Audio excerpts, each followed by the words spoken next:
സ്നേഹം നിറയും ദൈവസ്വരം കാതോർക്കാം,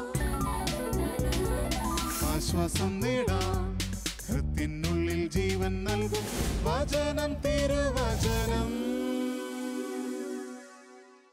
യേശുവിൽ ഏറ്റവും പ്രിയപ്പെട്ട എൻ്റെ സഹോദരി സഹോദരന്മാരെ, ഇന്ന് നമ്മൾ ചിന്തിക്കുന്ന വിഷയം വിടുവിക്കുന്നവനായ ദൈവം ജീവിക്കുന്നു എന്നതിനെ പറ്റിയാണ്. നമ്മുടെ ദൈവത്തിൻ്റെ ഒരു പ്രത്യേകതയാണ് ദൈവം വിടുവിക്കുന്നവനാണ്. ഈ വിടുതൽ എന്നുള്ള വാക്ക് കേൾക്കുമ്പോൾ നമ്മൾ അസ്വസ്ഥപ്പെടേണ്ട കാര്യമില്ല. ദൈവത്തിൻ്റെ സ്വഭാവമാണ്. ദൈവം കെട്ടുകൾ അഴിക്കുന്നവനാണ്. ദൈവം ബന്ധനങ്ങളെ തകർക്കുന്നവനാണ്. ദൈവം ചങ്ങലകളെ പൊട്ടിക്കുന്നവനാണ്. ദൈവം വഴിയില്ലാത്തടത്ത് വഴി തുറക്കുന്നവനാണ്. ദൈവം അടഞ്ഞു കിടക്കുന്ന ഓടാമ്പലുകളെ മുറിക്കുന്നവനാണ്. ദൈവം വഴി തടസ്സപ്പെടുത്തുന്ന കോട്ടയെ ഇടിച്ച് നിലം പരിശാക്കുന്ന ദൈവമാണ്. ആ ദൈവത്തിന് മാറ്റമില്ല. ശാലോം ടെലിവിഷൻ്റെ വചനം തിരുവചനം ശുശ്രൂഷയിൽ ഇന്ന് നമ്മൾ ഈ വിഷയത്തെക്കുറിച്ച് ചിന്തിക്കുമ്പോൾ നമ്മുടെ പഠനത്തിനായിട്ട് എടുക്കുന്ന ദൈവവചന ഭാഗം അപ്പോസ്തല പ്രവർത്തനങ്ങൾ 12-ാം അധ്യായമാണ്. സഭയുടെ ആദ്യത്തെ ലീഡറായ സാക്ഷാൽ പത്രോസ് അപ്പോസ്തലൻ ജയിലിൽ കിടക്കുകയാണ്. അദ്ദേഹത്തിന് ചുറ്റും 16 പട്ടാളക്കാർ കാവൽ നിന്നു എന്നാണ് പറയുന്നത്. ദൈവമേ, ഇത് വായിക്കുമ്പോഴൊക്കെ ഞാൻ അത്ഭുതപ്പെടാറുണ്ട്. ഒരു മുക്കുവനായിരുന്ന ഒരു മനുഷ്യൻ, വിദ്യാഭ്യാസം ഇല്ലാതിരുന്ന ഒരു മനുഷ്യൻ, ഒരു സാധാരണക്കാരനായ മനുഷ്യൻ, ഒരു ശത്രുരാജ്യത്തിൻ്റെ പട്ടാളക്കാരനൊന്നുമല്ല, ഒരു സാധാരണ ഗ്രാമത്തിൽ മത്സ്യബന്ധനം നടത്തി ജീവിച്ചു കൊണ്ടിരുന്ന ഒരു മനുഷ്യനെ യേശു ക്രിസ്തു വിളിച്ച് തെരഞ്ഞെടുത്ത് അദ്ദേഹത്തിന് പരിശുദ്ധാത്മ അഭിഷേകം കിട്ടിക്കഴിഞ്ഞപ്പോൾ രാജാക്കന്മാരും ഭരണാധികാരികളും അദ്ദേഹത്തെ ഭയപ്പെടുകയാണ്. 2 പട്ടാളക്കാരെ നിർത്തിയാൽ തന്നെ അത് കൂടുതലാണ്. അതിനു പകരം 16 പട്ടാളക്കാരെയാണ് നിർത്തിയിരിക്കുന്നത്. ഏതെങ്കിലും തരത്തിൽ രക്ഷപ്പെട്ടാൽ ഒരു കാരണവശാലും അത് അനുവദിക്കാൻ പാടില്ല എന്ന് പറഞ്ഞുകൊണ്ട് 16 പട്ടാളക്കാരെ ചുറ്റിൽ നിർത്തിക്കൊണ്ട് പത്രോസ്ലീഹായെ പിടിച്ച് ജയിലിലിട്ടിരിക്കുകയാണ്. പ്രിയപ്പെട്ടവരെ, ഒന്നാമത്തെ പോയിന്റായിട്ട് നമ്മൾ ചിന്തിക്കുന്നത് പത്രോസിൻ്റെ അപകടകരമായ അവസ്ഥ എന്നതിനെ പറ്റിയാണ്. പത്രോസിൻ്റെ ബുദ്ധിമുട്ട് നിറഞ്ഞ അവസ്ഥ, വേദനാജനകമായ അവസ്ഥ, കെട്ടപ്പെട്ട അവസ്ഥ, സ്വാതന്ത്ര്യം അനുഭവിക്കാൻ സാധിക്കാത്ത അവസ്ഥ, രക്ഷപ്പെടാനാവാത്ത കെട്ടിൽ പെട്ടുപോയ അവസ്ഥ. ഇന്ന് ടെലിവിഷൻ്റെ മുമ്പിലിരുന്ന് വചനം കേട്ടുകൊണ്ടിരിക്കുന്ന നിങ്ങൾ ആരെങ്കിലും ഇതുപോലെ കെട്ടപ്പെട്ട അവസ്ഥയിലാണോ? സാത്താൻ്റെ 16 ദൂതന്മാർ, ഇരുട്ടിൻ്റെ 16 ദൂതന്മാർ നിങ്ങളുടെ ചുറ്റും കാവൽ നിൽക്കുന്നത് പോലെ തോന്നിയിട്ടുണ്ടോ? ഇടത്തോട്ട് തിരിയാൻ പറ്റുന്നില്ല, വലത്തോട്ട് തിരിയാൻ പറ്റുന്നില്ല, എവിടെ നിന്നും ഒരു ആശ്വാസം കിട്ടുന്നില്ല, പ്രാർത്ഥനകൾക്കൊന്നും മറുപടി കിട്ടുന്നില്ല, ഒന്നിനു പുറകെ ഒന്നായി പ്രതിബന്ധങ്ങളും പ്രതിസന്ധികളും കടന്നു വരുന്നു. ഒരു പ്രശ്നം മാറുന്നതിന് മുൻപേ അടുത്തത് കടന്നു വരുന്നു. എവിടെ നിന്നും ഒരു ആശ്വാസത്തിൻ്റെ തലോടൽ ഇല്ല. പരിപൂർണമായിട്ട് കെട്ടപ്പെട്ട അവസ്ഥ. പ്രിയപ്പെട്ടവരെ, മനുഷ്യ ജീവിതം ദുഃഖം നിറഞ്ഞതാണ്. നമ്മുടെ എല്ലാവരുടെയും ജീവിതത്തിൽ ദുഃഖങ്ങൾ ഉണ്ടാവും. വചനം പ്രസംഗിക്കുന്ന എനിക്കായാലും, സഭയെ നയിക്കുന്ന മാർപ്പാപ്പയ്ക്കായാലും, വലിയ ബിസിനസ്സുകാർക്കായാലും, വലിയ പ്രഗത്ഭരായ ഡോക്ടർമാർക്കായാലും, സയൻറ്റിസ്റ്റുകൾക്കായാലും, ആരും ആയിക്കോട്ടെ, പാവപ്പെട്ട കൂലിപ്പണിക്കാരനായാലും എല്ലാവർക്കും ദുഃഖങ്ങളുണ്ട്. അതുകൊണ്ടാണ് ഈ ജോബിൻ്റെ പുസ്തകത്തിൽ പ്രശ്നം വന്നു കഴിഞ്ഞപ്പോൾ, വേദന വന്നു കഴിഞ്ഞപ്പോൾ ജോബിൻ്റെ ഭാര്യ ഇപ്രകാരം പറയുന്നുണ്ട്: മനുഷ്യ, ദൈവത്തെ ശപിച്ചതിന് ശേഷം, ദൈവത്തെ ശപിച്ച് പുച്ഛിച്ചതിന് ശേഷം നിങ്ങൾ നിങ്ങളുടെ പാട്ടിന് പോയി ജീവിക്കും മനുഷ്യ എന്നാണ് പറയുന്നത്. ദൈവത്തെ ശപിച്ചതിന് ശേഷം നിങ്ങൾ പോയിക്കൊള്ളാനാണ് പറയുന്നത്. ദൈവത്തെ പുച്ഛിക്കാനാണ് പറയുന്നത്. ദൈവത്തെ ശപിക്കാനാണ് പറയുന്നത്.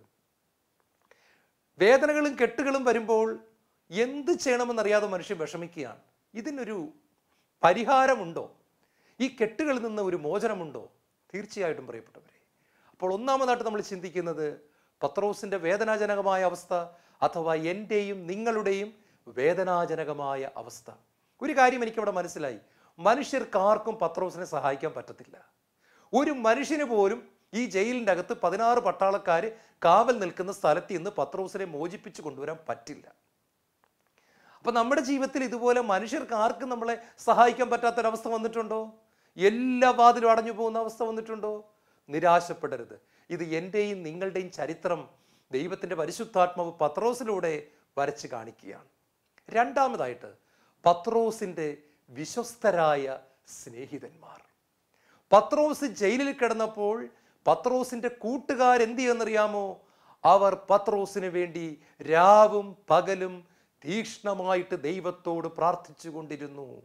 പത്രോസ് ജയിലിൽ പോയപ്പോൾ അവൻ അനുഭവിക്കുന്നെങ്കിൽ അനുഭവിക്കട്ടെ, അവൻ്റെ പ്രവൃത്തിയുടെ ഫലം അവൻ അനുഭവിക്കട്ടെ എന്ന് പറഞ്ഞുകൊണ്ട് ഈ കൂട്ടുകാർ കിടന്നുറങ്ങുകയല്ല ചെയ്തത്. പകരം അവർ ഒരു തീരുമാനമെടുക്കുകയാണ്, നമുക്ക് രാവും പകലും നമ്മുടെ പത്രോസിന് വേണ്ടി പ്രാർത്ഥിക്കാം. 18-ാമത്തെ അധ്യായം സുഭാഷിതങ്ങൾ 18:24 ഇപ്രകാരം പറയുന്നു, ചിലർ സ്നേഹിതന്മാരെന്ന് നടിക്കും, എന്നാൽ മറ്റു ചിലരാകട്ടെ സഹോദരങ്ങളെക്കാൾ ഉത്തമരാണ്. എത്ര മനോഹരമായ ഒരു വചനമാണ്. ചിലർ സ്നേഹിതരെന്ന് നടിക്കും, സ്നേഹിതന്മാരാണെന്ന് അവർ അഭിനയിക്കും, സ്നേഹിതരെന്ന് അവർ ആക്ട് ചെയ്യും, സ്നേഹിതരാണെന്ന മട്ടിൽ അവർ പെരുമാറിയൊക്കെ കാണിക്കും. പക്ഷേ അവർ യഥാർത്ഥത്തിൽ സ്നേഹിതരല്ല, അവർ അഭിനയിക്കുന്നവരാണ്. നമുക്ക് പ്രശ്നം വരുമ്പോൾ അവരെ കാണത്തില്ല, നമുക്ക് ഒരു ആവശ്യം വരുമ്പോൾ അവരെ കാണത്തില്ല, നമ്മുടെ കണ്ണുനീരിൻ്റെ സമയത്ത് അവരെ കാണത്തില്ല, സന്തോഷത്തിൻ്റെയും എല്ലാ അനുഗ്രഹത്തിൻ്റെയും സമയത്ത് അതിൽ പങ്കുപറ്റാൻ വേണ്ടി അവർ കാണും. എന്നാൽ നമ്മൾ ഒറ്റയ്ക്കിരുന്ന് കരയുമ്പോൾ ഇങ്ങനെ അഭിനയിക്കുന്നവരെ കാണത്തില്ല. എന്നാൽ തൊട്ടടുത്ത വചനം പറയാണ്, എന്നാൽ ചില സ്നേഹിതരാകട്ടെ സഹോദരങ്ങളെക്കാൾ ഉത്തമരാണ്. നമ്മുടെ അമ്മ പ്രസവിച്ച മറ്റ് സഹോദരങ്ങളെക്കാൾ നമ്മുടെ ആവശ്യങ്ങളിൽ സഹായിക്കുന്ന ചില സ്നേഹിതർ നമുക്കുണ്ടാകാം എന്ന് ദൈവത്തിൻ്റെ വചനം ഉറപ്പ് തരികയാണ്. പത്രോസ് ഭാഗ്യവാനായിരുന്നു. പത്രോസിന് അങ്ങനെയുള്ള ഒരു ഗ്രൂപ്പ് ആളുകളെ കിട്ടുക തന്നെ ചെയ്തു. ആ സ്നേഹിതർ പത്രോസിന് വേണ്ടി പ്രാർത്ഥിക്കുക തന്നെ ചെയ്തു. ആ സ്നേഹിതർ പത്രോസിന്റെ വേദനയുടെ നിമിഷങ്ങളിൽ പത്രോസിനെ കൈവിട്ടില്ല. സുഭാഷിതങ്ങളുടെ പുസ്തകം 17:17 പറയുന്നു, മിത്രം എപ്പോഴും മിത്രം തന്നെ, മിത്രം എപ്പോഴും മിത്രം തന്നെ എന്ന് പറഞ്ഞാൽ ദുഃഖത്തിലും അത് മിത്രമാണ്, സന്തോഷ സമയത്തായാലും വേദനയിലായാലും യഥാർത്ഥ മിത്രം മിത്രം തന്നെ. ബൈബിളിലെ ഫ്രണ്ട്ഷിപ്പിന്റെ സ്നേഹിതരുടെ ചരിത്രത്തിൽ ഏറ്റവും തിളങ്ങി നിൽക്കുന്നത് ദാവീദും ജോനാഥനും തമ്മിലുള്ള ഫ്രണ്ട്ഷിപ്പാണ്. ഈ ജോനാഥൻ എന്ന് പറയുന്നത് സാവൂൾ രാജാവിൻ്റെ മകനാണ്. നിങ്ങൾക്കറിയാം, സാവൂൾ ആണെങ്കിൽ ദാവീദിനെ കൊല്ലാനായിട്ട് നടക്കുകയാണ്. കാണുന്നവരോടെല്ലാം ദാവീദിനെ കൊല്ലാൻ പറഞ്ഞിരിക്കുകയാണ്. പക്ഷെ ഈ സമയത്തും സാവൂളിൻ്റെ മകനായ ജോനാഥാൻ ദാവീദിനെ സ്നേഹിച്ചു എന്നാണ് വചനം പറയുന്നത്.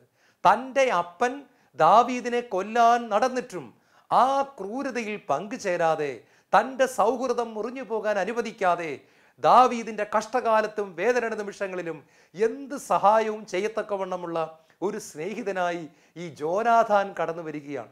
പലപ്പോഴും അപ്പൻ്റെ ആക്രമണങ്ങളിൽ നിന്നും തൻ്റെ സ്നേഹിതനെ രക്ഷിക്കുന്നത് ഈ ജോനാഥനാണ്. ബൈബിളിലെ മനോഹരമായ ഒരു രംഗമാട്ടിത് നമ്മൾ കാണുകയാണ്. യഥാർത്ഥ സ്നേഹത്തിൻ്റെ അടയാളം. ഈശോയിൽ ഏറ്റവും പ്രിയപ്പെട്ടവരെ, നമുക്ക് ഇങ്ങനെയുള്ള സ്നേഹിതരുണ്ടെങ്കിൽ നമ്മുടെ ജീവിതം അനുഗ്രഹിക്കപ്പെട്ടിരിക്കുകയാണ്. ഇവിടെ പത്രോസിന് ഏറ്റവും വലിയ അനുഗ്രഹം കിട്ടിയത് തന്നെ സ്നേഹിക്കുന്ന കുറേ സ്നേഹിതരുണ്ടായിരുന്നു. അവർ രാവും പകലും പത്രോസിന് വേണ്ടി പ്രാർത്ഥിച്ചു. ഇത് കേട്ടുകൊണ്ടിരിക്കുന്ന നമ്മൾ തീരുമാനമെടുക്കണം. നമുക്ക് വേണ്ടപ്പെട്ട ആരെങ്കിലും മാരക രോഗങ്ങളിലൂടെ കടന്നു പോകുന്നു, തീരാ രോഗങ്ങളിലൂടെ, ദുരിതങ്ങളിലൂടെ, കുടുംബത്തിലെ പ്രശ്നങ്ങളിലൂടെ കടന്നു പോകുന്നു, ഏതെങ്കിലുമൊക്കെ തരത്തിൽ അവർ ബുദ്ധിമുട്ടുമ്പോൾ ചിരിച്ചുകൊണ്ടിരിക്കാതെ, അല്ലെങ്കിൽ ചുമ്മാ ഒന്ന് കാഷ്വലായിട്ട് പ്രാർത്ഥിക്കാതെ അവർക്ക് വേണ്ടി തീഷ്ണമായിട്ട് പ്രാർത്ഥിക്കാൻ ദൈവം നമ്മളെ ഈ സമയത്ത് ഓർമ്മിപ്പിക്കുകയാണ്. പ്രിയപ്പെട്ടവരെ, നമുക്കിന്ന് ദുഃഖമില്ലായിരിക്കാം, സന്തോഷമായിരിക്കാം, പക്ഷെ നമ്മുടെ പ്രിയപ്പെട്ടവർ വേദനയിലൂടെ കടന്നു പോകുന്നെങ്കിൽ അവർക്ക് വേണ്ടി ദൈവത്തിന് മുമ്പിൽ നിലവിളിക്കുവാൻ ദൈവം നമ്മളെ ഇന്ന് ഈ സമയത്ത് ഒരിക്കൽ കൂടി ഉത്ബോധിപ്പിക്കുകയാണ്. അപ്പൊ കർത്താവിൻ്റെ വചനത്തിന് മാറ്റമില്ല. മൂന്നാമതായിട്ട് പത്രോസിന്റെ അനുസരണം. പ്രാർത്ഥന കേട്ടുകൊണ്ട് ദൈവത്തിൻ്റെ ദൂതൻ ഈ ജയിലിൻ്റെ അകത്തേക്ക് കടന്നു വന്നിട്ട് പത്രോസിനോട് പറയാണ്, നീ വേഗം അരമുറുക്കുക, പാദരക്ഷകൾ ധരിക്കുക, നിന്റെ അരമുറുക്കുക, ചെരുപ്പിടുക. പത്രോസ് ഉടൻ തന്നെ അപ്രകാരം ചെയ്തു. വീണ്ടും പറഞ്ഞു, നിന്റെ മേലങ്കി എടുത്ത് ധരിക്കുക, എൻ്റെ പിന്നാലെ നടന്നു വരിക. അപ്പൊ ദൂതൻ 2 കാര്യമാണ് പറഞ്ഞത്. ആദ്യം ദൂതൻ പറഞ്ഞു, നീ നിന്റെ അരമുറുക്കണം, ചെരുപ്പ് ധരിക്കണം. പത്രോസ് അത് അങ്ങനെ തന്നെ അനുസരിച്ചു. ഉടൻ പറഞ്ഞു, നിന്റെ മേലങ്കി ധരിക്കുക, എൻ്റെ പിന്നാലെ നടന്നു വരിക. പത്രോസ് അതും അനുസരിച്ചു. പ്രിയപ്പെട്ട സഹോദരങ്ങളെ, ഉടനടിയുള്ള അനുസരണം. ചോദ്യങ്ങളൊന്നും പത്രോസ് ചോദിക്കുന്നില്ല. ആവശ്യമില്ലാത്ത സംശയ ചോദ്യങ്ങളൊന്നും പത്രോസ് ചോദിക്കുന്നില്ല. ദൂതനെ കണ്ടതിനെക്കുറിച്ചും സംശയങ്ങളൊന്നുമില്ല. ദൂതൻ എന്തു പറയുന്നോ അത് അപ്രകാരം തന്നെ അനുസരിക്കുകയാണ്. അതുകൊണ്ടാണ് സാമുവേൽ പ്രവാചകന്റെ പുസ്തകത്തിൽ ദൈവത്തിന്റെ വചനം നമ്മളെ പഠിപ്പിക്കുന്നു, അനുസരണം ബലിയേക്കാൾ വലുതാണ്. നമ്മൾ ദൈവത്തെ അനുസരിക്കുന്നതാണ് എന്നും ബലിക്ക് പോകുന്നതിനേക്കാൾ ദൈവത്തെ പ്രസാദിപ്പിക്കുന്നത് ബലി ദൈവത്തിന് ഇഷ്ടമാണ്. പക്ഷേ അനുസരണമില്ലാത്ത ബലിയർപ്പണം ദൈവത്തിൻ്റെ ഹൃദയത്തെ പ്രസാദിപ്പിക്കുന്നില്ല. അനുസരണക്കേടിൽ ജീവിച്ചിട്ട് എന്നും വിശുദ്ധ കുർബാനയ്ക്ക് പോകുന്നത് ദൈവത്തിൻ്റെ ഹൃദയത്തെ സന്തോഷിപ്പിക്കുന്നില്ല. അനുസരണത്തോടു കൂടിയുള്ള ബലിയർപ്പണം ദൈവത്തിൻ്റെ ഹൃദയത്തെ സന്തോഷിപ്പിക്കുന്നു. അനുസരണം ബലിയേക്കാൾ വലുതാണ്. ബൈബിളിൻ്റെ ചരിത്രം മുഴുവൻ പ്രിയപ്പെട്ടവരെ അബ്രഹാമിൽ തുടങ്ങിയാൽ നമുക്ക് കാണാനായിട്ട് സാധിക്കും.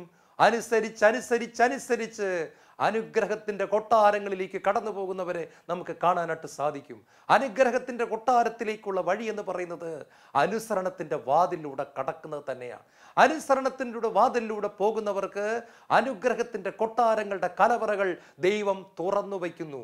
ദാനിയേൽ പ്രവാചകന്റെ പുസ്തകത്തിൽ ദാനിയേൽ അനുസരിച്ചു, ദാനിയേൽ വലിയവനായി. ഉൽപ്പത്തി പുസ്തകത്തിൽ ജോസഫ് അനുസരിച്ചു.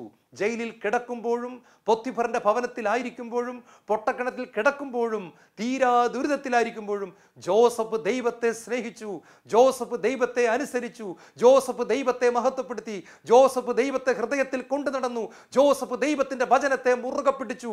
അനുസരണത്തെ ബലിയായി അതിനേക്കാൾ വലുതായി ജോസഫ് കരുതി. തൻ്റെ വേദന മറന്നുകൊണ്ട് ജോസഫ് ദൈവത്തെ സ്നേഹിച്ചു, അനുസരിച്ചു. അതുകൊണ്ട് ദൈവം അവനെ ഉയർത്തി ഈജിപ്തിലെ പ്രധാനമന്ത്രിയാക്കി മാറ്റി. ദൈവത്തിന്റെ ആത്മാവ് കുടികൊള്ളുന്ന ഇവനെ പോലെ മറ്റൊരു മനുഷ്യൻ ഇവിടെ ഉണ്ടോ എന്ന് വിജാതീയ രാജാവ് ചോദിക്കത്തക്കവണ്ണം ദൈവത്തിന്റെ പരിശുദ്ധാത്മാവ് കൊണ്ടും ജ്ഞാനം കൊണ്ടും അഭിഷേകം ചെയ്യപ്പെട്ടു. ജോസഫ് രഥത്തിൽ പോകുമ്പോൾ ആളുകൾ കൈകൂപ്പി നിന്ന് ബഹുമാനിച്ചു. ദൈവം എടുത്ത് ഉയർത്തി. പ്രിയപ്പെട്ടവരെ, ഇവിടെ കർത്താവ് പഠിപ്പിക്കുകയാണ്, പത്രോസ് അനുസരിച്ചു, അത് വലിയൊരു അനുഗ്രഹമായി മാറുകയാണ്. 4, പത്രോസിന് വിടുതൽ കിട്ടി. പത്രോസ് അനുസരിച്ചു, പത്രോസിന്റെ കൂട്ടുകാർ പ്രാർത്ഥിച്ചു. കണ്ടോ, ഒരു പക്ഷിയുടെ 2 ചിറകുകൾ പോലെ പ്രാർത്ഥനയും അനുസരണവും ഒരുമിച്ച് വന്നപ്പോൾ അവിടെ വിടുതലുണ്ടാകുകയാണ്. പത്രോസിന്റെ കൂട്ടുകാർ പത്രോസിന് വേണ്ടി രാവും പകലും പ്രാർത്ഥിച്ചു. പത്രോസ് ആകട്ടെ ദൈവത്തെ അനുസരിക്കുകയും ചെയ്തു. ഉടൻ വിടുതൽ വരികയാണ്. നമ്മൾ കാണുന്നു ദൈവത്തിന്റെ വിടുതൽ അത്ഭുതകരമായിട്ട് കടന്നു വരുന്നു. വിശുദ്ധ ലൂക്കാ എഴുതിയ സുവിശേഷം 4-ാം അധ്യായം അതിൻ്റെ 18-ാമത്തെ വചനത്തിൽ ഇപ്രകാരം പറയുന്നു, കർത്താവിൻ്റെ ആത്മാവ് എൻ്റെ മേലുണ്ട്. യേശുവിൻ്റെ പ്രസംഗമാണ്. സിനഗോഗിൽ കയറി നിന്ന് യേശു ബൈബിള് തുറന്നിട്ട് പറയുന്ന ഭാഗമാണിത്. കർത്താവിൻ്റെ ആത്മാവ് എൻ്റെ മേലുണ്ട്, ബന്ധിതർക്ക് മോചനം, തടവുകാർക്ക് സ്വാതന്ത്ര്യം, അന്ധർക്ക് കാഴ്ച, അടിച്ചമർത്തപ്പെട്ടവർക്ക് മോചനം, ദൈവത്തിന് സ്വീകാര്യമായ വത്സരം പ്രഖ്യാപിക്കാൻ ഞാൻ വന്നിരിക്കുന്നു. താൻ എന്തിനു വേണ്ടി സ്വർഗം വിട്ട് ഈ ലോകത്തിലേക്ക് വന്നു? താൻ എന്തിനു വേണ്ടി സ്വർഗത്തിൻ്റെ മഹിമ വിട്ടുകളഞ്ഞു? താൻ എന്തിനു വേണ്ടി മനുഷ്യരൂപം സ്വീകരിച്ചു? താൻ എന്തിനു വേണ്ടി അഭിഷിക്തനായിട്ട് കടന്നു വന്നുവെന്ന് യേശു വ്യക്തമാക്കുന്ന ഭാഗമാണിത്. ഒറ്റ വാക്കിൽ പറഞ്ഞാൽ, ഞാൻ വിടുതലിന് വേണ്ടി വന്നു, വിടുവിക്കുവാൻ വന്നു, കെട്ടഴിക്കുവാൻ വന്നു, തുറന്നു വിടുവാൻ വന്നു, മോചിപ്പിക്കാൻ വന്നു, കണ്ണുനീര് തുടയ്ക്കാൻ വന്നു, തകർന്നതിനെ പുനരുദ്ധരിക്കാൻ വന്നു, കരയുന്നവനെ ആശ്വസിപ്പിക്കാൻ വന്നു, തകർന്നു പോയവനെ മാറോട് ചേർത്ത് പിടിക്കാൻ വന്നു, ആരുമില്ലാത്തവർക്ക് ദൈവം അപ്പനാണെന്ന് കാണിച്ചു കൊടുക്കാൻ വന്നു. നീ കരയേണ്ട, തകരേണ്ട, തളരേണ്ടെന്ന് പറയാൻ, നിനക്ക് ഞാനുണ്ട് എന്ന് പറയാൻ യേശു ക്രിസ്തു സ്വർഗം വിട്ടിറങ്ങി വന്നു. ജീസസ്, യേശു വന്നു. പ്രിയപ്പെട്ടവരെ, യേശു വന്നു. യേശുവിൻ്റെ പ്രസംഗം വിടുവിക്കുന്ന പ്രസംഗമാണ്. ഇതാ ചങ്ങലകൾ പൊട്ടുന്നു. യേശുവിൻ്റെ ശക്തി ദൂതൻ കൊണ്ടുവരികയാണ്. സ്വർഗത്തായിരുന്ന യേശു ദൂതനെ അയക്കുന്നു. ദൂതനിലൂടെ പരിശുദ്ധാത്മാഭിഷേകം വ്യാപരിക്കുന്നു. പത്രോസിന്റെ ചങ്ങലകൾ പൊട്ടുന്നു. പത്രോസ് മോചിപ്പിക്കപ്പെടുകയാണ്. ലോക പ്രശസ്ത സുവിശേഷകനായിരുന്ന റെയ്നാർഡ് ബോങ്കെ തൻ്റെ അനുഭവം വിവരിക്കുന്നത് ഇപ്രകാരമാണ്. ഒരിക്കൽ അദ്ദേഹം ആഫ്രിക്കയെ ഇളക്കി മറിക്കുന്ന തരത്തിൽ ശുശ്രൂഷ ചെയ്തു. കോടിക്കണക്കിന് ജനങ്ങൾ യേശു ക്രിസ്തുവിൻ്റെ ക്രൂശിലേക്ക് ആകർഷിക്കപ്പെട്ടു. തങ്ങളെ സ്നേഹിക്കുന്ന രക്ഷകനെ ആഫ്രിക്ക എന്ന ഇരുണ്ട ഭൂഖണ്ഡത്തിലെ പാവപ്പെട്ടവരായ മനുഷ്യർ തിരിച്ചറിഞ്ഞു. യേശുവിൻ്റെ വചനം കേൾക്കാൻ അവർ ഓടിക്കൂടി. അങ്ങനെ അദ്ദേഹത്തിന് ശത്രുക്കളും ഉണ്ടായി. നിങ്ങൾക്കറിയാം, ദൈവത്തിൻ്റെ രാജ്യം കത്തിപ്പടരുമ്പോൾ സ്വാഭാവികമായും അന്ധകാരത്തിൻ്റെ ശക്തികൾ ഉണരും.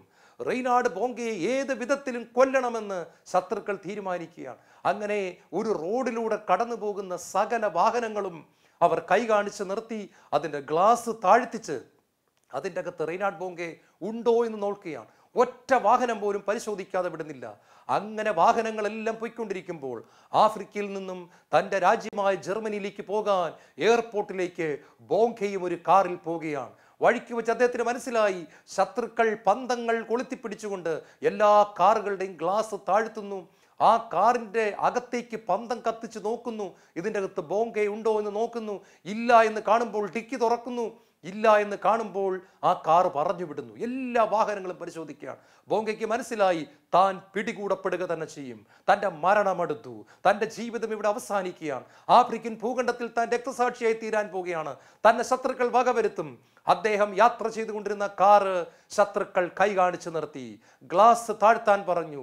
അതിൻ്റെ അകത്തേക്ക് അവർ പന്തം കത്തിച്ചു നോക്കി. അപ്പൊ പുറകിലത്തെ സീറ്റിൽ 3 പേരാണ് ഇരിക്കുന്നത്. മുൻവശത്തെ സീറ്റിൽ 2 പേരും പുറകിൽ 3 പേരുമാണ്. നടുക്കിരിക്കുന്നത് ബോംബെയാണ്. അവർ പന്തം കത്തിച്ചകത്തേക്ക് നോക്കിയിട്ട് പറഞ്ഞു, ഈ പുറകിലിരിക്കുന്ന 2 പേരുടെ കൂട്ടത്തിൽ ബോംബെയില്ല. മുമ്പിലിരിക്കുന്ന 2 പേരും ബോംബെയില്ല. കാറിൻ്റെ അകത്തുള്ള ഉണ്ടായിരുന്നത് 5 പേരാണ്. അവർ കാണുന്നത് 4 പേരെ മാത്രം.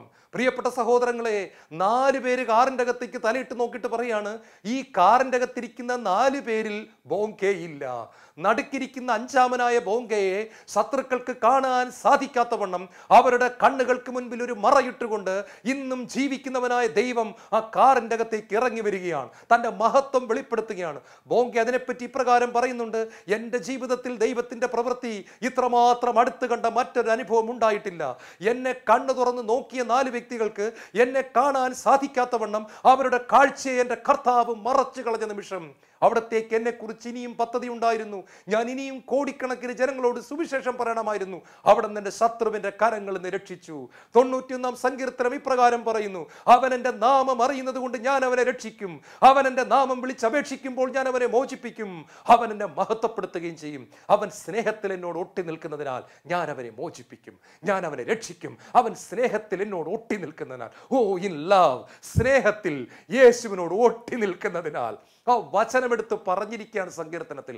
ദൈവത്തോട് വെറുതെ ഭക്തി കാണിക്കുന്നവരെയല്ല, ഭക്താഭ്യാസം കാണിക്കുന്നവരെയല്ല, ദൈവത്തിൽ നിന്ന് എന്തെങ്കിലും കിട്ടുമല്ലോ എന്ന് പറഞ്ഞു മാത്രം ദൈവത്തിൻ്റെ ആലയത്തിൽ പോകുന്നവരല്ല. സ്നേഹത്തിൽ ദൈവത്തോട് ഒട്ടി നിൽക്കുന്നവർ, അതൊരു സ്പെഷ്യൽ ഗ്രൂപ്പ് ആൾക്കാരാണ്. സ്നേഹത്തിൽ ദൈവത്തോട് ഒട്ടി നിൽക്കുന്ന ഒരു ചെറിയ സമൂഹം. അവരെ യേശു വിളിച്ചു, ചെറിയ അജഗണമേ ഭയപ്പെടേണ്ട, നിങ്ങൾക്ക് രാജ്യം തരാൻ കർത്താവ് പ്രസാദിച്ചിരിക്കുന്നു. പ്രിയപ്പെട്ടവരെ, ബോംബെ എയർപോർട്ടിലെത്തി. ജർമ്മനിയിലേക്കുള്ള ഫ്ലൈറ്റിൽ അദ്ദേഹം ജർമ്മനിക്ക് പോകുകയും ചെയ്തു. ബോംബെ ജർമ്മനിയിൽ എത്തി നിറഞ്ഞ ശത്രുക്കൾ അത്ഭുതപ്പെട്ടു പോയി. അദ്ദേഹം എങ്ങനെ കൂടെയാണ് പോയത്? ഒടുവിൽ അവർ അറിഞ്ഞു, തങ്ങൾ കാത്തുനിന്ന വഴിയിലൂടെ തങ്ങൾ പരിശോധിച്ച ഒരു കാറിൻ്റെ അകത്ത് തന്നെ ദൈവത്തിൻ്റെ ദാസൻ ഉണ്ടായിരുന്നു. അവർക്ക് അത്ഭുതമായി, എങ്ങനെ ഇത് സംഭവിച്ചു? അതേ പ്രിയപ്പെട്ടവരെ, വിടിവിക്കുന്ന ദൈവം, കെട്ടഴിക്കുന്ന ദൈവം, സർവശക്തനായ ദൈവം, അത്ഭുതം പ്രവർത്തിക്കുന്ന ദൈവം, ജീവനുള്ള ദൈവം, നമ്മുടെ ദൈവം. ബൈബിള് വായിച്ചിട്ട് അതൊരു കഥയാണെന്ന് പറഞ്ഞ് തള്ളിക്കളയരുത്. ബൈബിളിൽ കഥകളില്ല, ചരിത്രം മാത്രമേ ഉള്ളൂ. നബൂഖദ്നേസറിന്റെ കാലം, ഹെറോദേസിന്റെ കാലം, പന്തിയോസ് പീലാത്തോസിന്റെ കാലം ചരിത്രം എഴുതിയിരിക്കുകയാണ്. പഴയ നിയമത്തിൽ അലക്സാണ്ടർ ജീവിച്ചിരുന്ന കാലം എന്ന് നമ്മൾ കാണുന്നു. അന്ന് ഭരിച്ചിരുന്ന ലോകപ്രശസ്തരായ ചക്രവർത്തിമാരുടെ പേര് പറഞ്ഞതിന് ശേഷം അന്നത്തെ ദൈവീക രഹസ്യങ്ങൾ വെളിപ്പെടുത്തുന്ന ചരിത്ര പുസ്തകം കൂടെയാണ് ബൈബിൾ. ദൈവത്തിൻ്റെ വചനം വ്യക്തമായിട്ട് പറയുന്നു, ഇതാ നമ്മുടെ ദൈവം വിടിവിക്കുന്ന ദൈവമാണ്. നീ കരഞ്ഞുകൊണ്ടിരിക്കുകയാണോ മോനെ? നീ കരഞ്ഞുകൊണ്ടിരിക്കുകയാണോ മോളെ? എനിക്കാരുമില്ല എന്ന് പറഞ്ഞിരിക്കുകയാണോ? യേശുവിൻ്റെ കരം നീണ്ടുവരുന്നുണ്ട്. മുറിവേറ്റ കരം, തുളയ്ക്കപ്പെട്ട കരം, രക്തമൊഴുകുന്ന കരം, നിന്നെ ഒരുപാട് സ്നേഹിക്കുന്ന കരം, നിനക്ക് ചിന്തിക്കാൻ പറ്റാത്തവണ്ണം നിന്നെ സ്നേഹിച്ചു കൊണ്ടിരിക്കുന്ന, ഒത്തിരി ഒത്തിരി ഒത്തിരി ഒത്തിരി ഒത്തിരി ഒത്തിരി ഒത്തിരി സ്നേഹിച്ചു കൊണ്ടിരിക്കുന്ന, അനന്തമായി സ്നേഹിച്ചു കൊണ്ടിരിക്കുന്ന ആ നല്ല ദൈവത്തിൻ്റെ, നിനക്ക് ചിന്തിക്കാൻ പറ്റാത്തവണ്ണം നിന്നെ അത്രമാത്രം ആഴത്തിൽ സ്നേഹിക്കുന്ന വലിയവനായ ദൈവത്തിൻ്റെ കരം നീണ്ടുവരികയാണ്. ഈ ദൈവത്തെ നീ വിശ്വസിക്കണം മോനെ മോളെ. തക്ക സമയത്ത് അവിടെ നിന്ന് വെടിവെക്കുക തന്നെ ചെയ്യും. അടുത്തതായിട്ട് പത്രോസിന് ഉറപ്പ് കിട്ടി. എന്തിൽ? ദൈവത്തിൻ്റെ പ്രവൃത്തിയിൽ. പത്രോസ് ഇപ്രകാരം പറയുന്നുണ്ട്, ജയിലിൻ്റെ പുറത്തിറങ്ങി വന്നിട്ട്, കർത്താവ് തൻ്റെ ദൂതനെ അയച്ച് ഹെറോദിസിന്റെ കരങ്ങളിൽ നിന്നും യഹൂദരുടെ വ്യാമോഹങ്ങളിൽ നിന്നും എന്നെ രക്ഷിച്ചിരിക്കുന്നു എന്ന് എനിക്ക് ഉറപ്പായിരിക്കുന്നു. ഹെബ്രായ ലേഖനം 11:1 പറയുന്നു, വിശ്വാസം എന്ന് പറയുന്നത് പ്രത്യാശിക്കുന്നവ ലഭിക്കുമെന്നുള്ള ഉറപ്പാണ്, കാണപ്പെടാത്തവ ഉണ്ട് എന്നുള്ള ബോധ്യമാണ്. ഈ ഉറപ്പ് എന്നുള്ള വാക്ക് ചുവന്ന മഷി കൊണ്ടൊന്ന് അടിവരയിട്ട് വയ്ക്കണം. എനിക്കുറപ്പുണ്ട്, എനിക്കുറപ്പുണ്ട്. പത്രോസ് പറയാണ്, ദൈവം എന്നെ വിടിപ്പിച്ചെന്ന് എനിക്കുറപ്പുണ്ട്. ഹെബ്രായലേഖനം 11 പറയുന്നു, പ്രത്യാശിക്കുന്നവ ലഭിക്കുമെന്നുള്ള ഉറപ്പാണ്. ഉറപ്പ്, ഉറപ്പ്, ഉറപ്പ്. ദാനിയേൽ പ്രവാചകന്റെ പുസ്തകം 11 അധ്യായത്തിന്റെ 32 വചനം പറയുന്നു, അവസാന നാളുകളിൽ തൻ്റെ ദൈവത്തെ അറിയുന്ന ജനം ഉറച്ചു നിന്ന് അത്ഭുത പ്രവൃത്തികൾ ചെയ്യും, ഉറച്ചു നിന്ന് വീര്യപ്രവൃത്തികൾ ചെയ്യും, ഉറച്ചു നിന്ന് മഹത്തായ കാര്യങ്ങൾ ചെയ്യും. Those who know their God will do mighty exploits for God എന്നാണ് പറഞ്ഞിരിക്കുന്നത്. ദൈവത്തെ അറിയുന്ന ജനം ഉറച്ചു നിന്നുകൊണ്ട് വലിയ കാര്യങ്ങൾ ചെയ്യും. ഒരു ഉറപ്പ് വേണം, ചഞ്ചലപ്പെടാത്തൊരു ഹൃദയം. യാക്കോബിന്റെ ലേഖനം 1 അധ്യായത്തിൽ പറയുന്നു, സംശയിക്കുന്നവൻ കാറ്റിൽ ഇളകി മറിയുന്ന കടൽ തരിക്ക് തുല്യനാണ്. അവന് ദൈവത്തിൽ നിന്നും എന്തെങ്കിലും കിട്ടുമെന്ന് പ്രതീക്ഷിക്കരുത്. സംശയിക്കാതെ വിശ്വാസത്തോടെ വേണം ചോദിക്കാൻ. സംശയിക്കുന്നവൻ കാറ്റിൽ ഇളകി മറിയുന്ന കടൽ തിരക്ക് തുല്യനാണ്. അവന് കർത്താവിൽ നിന്ന് എന്തെങ്കിലും കിട്ടുമെന്ന് പ്രതീക്ഷിക്കരുത്. കണ്ടോ, വ്യക്തമായിട്ട് പറഞ്ഞിരിക്കുകയാണ്. അടുത്തതായിട്ട് പത്രോസ് സാക്ഷ്യം പറഞ്ഞു. പത്രോസ് അവിടെ കൊണ്ട് നിർത്തിയില്ല. തൻ്റെ സ്നേഹിതർ തനിക്ക് വേണ്ടി രാവും പകലും പ്രാർത്ഥിച്ചുകൊണ്ടിരിക്കുന്ന വിവരം പത്രോസ് അറിഞ്ഞു. തന്നെ ഒരുപാട് സ്നേഹിക്കുന്ന സഹോദരർ ആഹാരം കഴിക്കാൻ പോലും മറന്നുപോയി രാവും പകലും ടേണെടുത്ത് രാവും പകലും പ്രാർത്ഥിച്ചുകൊണ്ടിരിക്കുന്ന തൻ്റെ പ്രിയപ്പെട്ട കൂട്ടുകാരുടെ പക്കൽ പത്രോസ് ചെന്നിട്ട് സാക്ഷ്യം പറയുകയാണ്. എങ്ങനെയാണ് ദൈവം തന്നെ വിടിവിച്ചത്?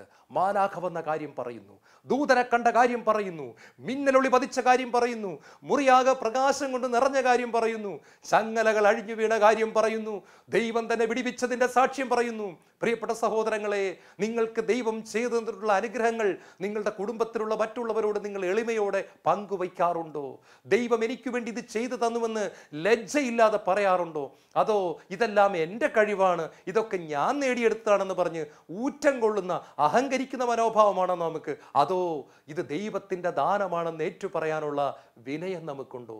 പത്രോസ് പറയുകയാണ്, ഇതെൻ്റെ യോഗ്യതയല്ല, എൻ്റെ വിശുദ്ധിയല്ല, എൻ്റെ യാതൊരു യോഗ്യതകളുമല്ല, ഇത് കർത്താവിൻ്റെ കരുണയാണ്. കർത്താവിനെ വിടിവിച്ചു. ഈശോ പറയുന്നുണ്ട്, ഭൂമിയിൽ എന്നെ ഏറ്റുപറയുന്നവനെ എൻ്റെ സ്വർഗസ്ഥനായ പിതാവിൻ്റെ മുമ്പിൽ ഞാനും ഏറ്റുപറയും. ലജ്ജിക്കരുത്.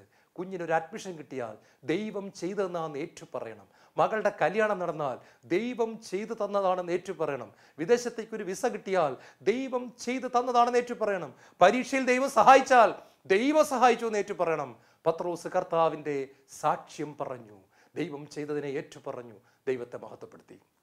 അവസാനമായിട്ട് പത്രോസിന് ചെയ്തത് നമുക്ക് വേണ്ടിയും കർത്താവ് ചെയ്യും. പത്രോസിന് ചെയ്തത് നമുക്ക് വേണ്ടിയും കർത്താവ് ചെയ്യും. ഹെബ്രായ ലേഖനം 13 അധ്യായം 8 തിരുവചനം, Jesus Christ is the same yesterday today and for ever and ever and ever. Yesu Kristu ഇന്നലെയും ഇന്നും എന്നും ഒരുവൻ തന്നെ, മാറ്റമില്ലാത്തവൻ, മാറാത്തവൻ, മാറാത്തവൻ. യേശു മാറാത്തവൻ. ഒരു പാട്ട് കേട്ടിട്ടില്ലേ? മാറാത്തവൻ, മാറാത്തവൻ, യേശു മാറാത്തവൻ. യേശു ക്രിസ്തു ഇന്നലെയും ഇന്നും എന്നും ഒരുവൻ തന്നെ. 2000 വർഷങ്ങൾക്ക് മുമ്പ് പത്രോസിന് വിടിവിച്ചവൻ ഇന്നും വിടിവിക്കുന്നു. ഇതൊക്കെ എഴുതി വച്ചിരിക്കുന്നത് എന്തിനാണ്? 1 കൊരിന്ത്യർ 10 അധ്യായം 11 വചനം പറയുന്നു, നമുക്കൊരു പാഠമാകേണ്ടതിനാണ് ഇതെല്ലാം എഴുതി വച്ചിരിക്കുന്നത്. ഹല്ലേലൂയ. നമുക്കൊരു പാഠമാകേണ്ടതിന്, നമുക്ക് കാര്യങ്ങൾ മനസ്സിലായി കിട്ടുന്നതിന് വേണ്ടി ഈ പത്രോസിന്റെ വിടുതലും ഈ ഡാനിയേലിന്റെ വിടുതലും ഷദ്രാക്ക് മെഷാക്ക് അബദ്നഗോയുടെ വിടുതലും സൂസന്നയുടെ വിടുതലും പൗലോസിന്റെ വിടുതലും എല്ലാം ദൈവം എഴുതി വച്ചിരിക്കുന്നു. എന്തിന്? നമ്മൾ പതറിപ്പോകാതിരിക്കാൻ, നമ്മൾ തകർന്നു പോകാതിരിക്കാൻ, നമുക്ക് വേണ്ടിയും അവിടുന്ന് പ്രവർത്തിക്കുമെന്ന് കാണിക്കാൻ അവിടുന്ന് എഴുതി വച്ചിരിക്കുന്നു. പ്രിയപ്പെട്ടവരെ, യേശു പറഞ്ഞു, അവിടുന്ന് ജീവിക്കുന്നവരുടെ ദൈവമാണ്, നമ്മുടെ ദൈവമാണ്. ഹല്ലേലൂയ. പത്രോസിന് വേണ്ടി ചെയ്തത് നമുക്ക് വേണ്ടി ചെയ്യും. കണ്ണുകളടയ്ക്കാൻ പ്രാർത്ഥിക്കാം. കർത്താവേ, ഇന്ന് വചനം കേട്ടുകൊണ്ടിരിക്കുന്ന എല്ലാ മക്കൾക്കും വേണ്ടി ഞാൻ പ്രാർത്ഥിക്കുന്നു. ഒരു വിടുതലിന് വേണ്ടി ഞാൻ പ്രാർത്ഥിക്കുന്നു. അത്ഭുതങ്ങളും അടയാളങ്ങളും രോഗശാന്തികളും പ്രവർത്തിക്കുന്ന കർത്താവേ, പത്രോസിന്റെ ചങ്ങലകളെ അഴിച്ചു കളഞ്ഞ ദൈവമേ, ഇന്നത് കേട്ടുകൊണ്ടിരിക്കുന്ന വചനം കേട്ടുകൊണ്ടിരിക്കുന്ന മക്കളുടെ ഭവനങ്ങളിൽ ദൂതനെ അയക്കണമേ. അവരുടെ കൊടിയ ദുരിതത്തിന്റെ ചങ്ങലകളെ അഴിച്ച് കളയണമേ. യേശുനാമത്തിൽ അതെല്ലാം അഴിഞ്ഞു മാറട്ടെ. എല്ലാ മക്കളും യേശുവിൻ്റെ മഹത്വം ദർശിക്കട്ടെ. വിടിവിക്കുന്ന ശക്തി അവർ കാണട്ടെ. അഭിഷേക ശക്തി അവർ അനുഭവിച്ചറിയട്ടെ. ദൈവസ്നേഹം രുചിച്ചറിയട്ടെ. തലമുറകളോട് പങ്കുവെച്ചു കൊടുക്കട്ടെ. യേശുവേ സ്തോത്രം, യേശുവേ നന്ദി, യേശുവേ ആരാധന.